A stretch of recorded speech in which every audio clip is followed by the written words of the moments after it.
Hello，大家好，我是老 K。本期视频的话，给大家带来卷王四兄弟之一星盟 X98的上手测评。之前的 X75算是一个非常出圈的产品了。这个 X98的话，相对 X75就没有当初那种那么无敌的表现。在同价位的话，还是有几个竞争对手的。比如说我之前做过的 V98和980，还有一个 T9，但这把键盘的独特之处在于它是游戏动力 V98的支架轴版本没有出来之前，在四兄弟中唯一一把带有有声段落轴的选项。键盘目前在淘宝的售价，我刚刚看了一下，是有364块钱的一个活动价格。键盘上99个支架轴，差不多也得180块钱。这么一算下来的话，套件就只要180块钱了。这个价格和配置在市面上基本是其他套件给不了的。这款轴体也算是撑起了这一把键盘的性价比。如果说它换一个其他的轴体，比如说巨黄之类的，那还卖这个价格就不太合理了，是吧？键盘在外观方面比较辨识度的就是右上角的3个指示灯。先不管它好不好看，起码辨识度是有了。2.4G 收纳还有充电接口、开关都集成在左上角，额外增加了一块金属装饰板，每个档位都有详细的标注，值得好评。键盘的外壳对比 V98 来说还是偏薄了一些，没有那种坠手感，整体的强度也会略低，这一点在后续的拆解中也会反映出来。咱们先接着往下看，键盘是 GASKI 结构加上一个 PC 定位板，把顶部的金属装饰板拆开之后，可以看到接口和底壳是完全接触在一起的，再加上底部有硅胶和破龙夹心棉的双填充，键盘的 GASKI 结构就显得比较硬了。敲击声音的话，相对比较扎实。我这里放几颗线走上去给大家听一下。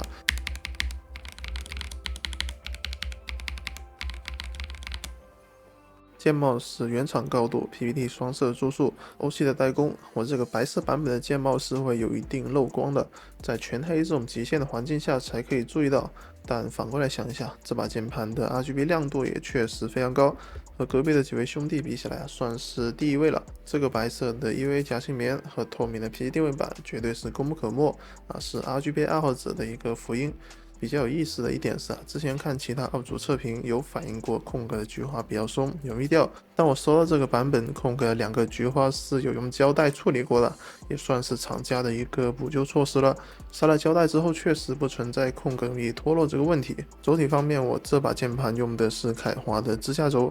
老实说，我对有声段落轴并没有太多的研究，这类轴体也不用太过于去在乎什么顺滑度和弹簧音反正都会被这个咔嚓声给覆盖掉。对比普通的轻轴，因为发声原理不同，也会显得更加的空灵。轴体的触发压力是50克加上1.8毫米的触发行程，除了稍微有点重以外，这个参数还是蛮适合打游戏的。在键盘内部也有 EVA 的夹心棉和 IXP 的轴下垫比硅胶是要好不少了最近对硅胶那种略带肉感的触底已经有点审美疲劳了。大件的表现还可以，在两侧略微可以感觉到一点点摩擦，没有那么干脆，可以打个80分。这里换成线性轴给大家听一下声音。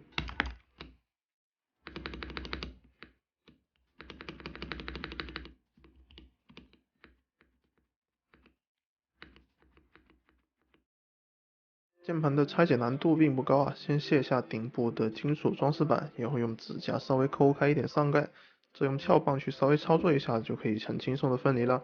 内部的 GASKI 垫片用的是这种类弓字形的硅胶块，凯华的轴座，主控是中影的方案，底部有破龙和硅胶的双填充，而且底面的开槽也非常准确，可以看得出来是花了心思的。这块电池的容量是4000毫安时官方给出的续航时间在160个小时左右正常使用的话半个月一充吧。总体来说星盟 X98 这款键盘虽然没有 X75那么亮眼，但也是偏水桶的类型，从轴体再到灯光再到敲击的手感都是可以兼顾的。可以提升的地方就是键帽的不完全遮光以及大键的顺滑度这2点，各方面的表现都是在线的。好了，那是本期视频的全部内容，感谢大家观看，我们下期视频再见。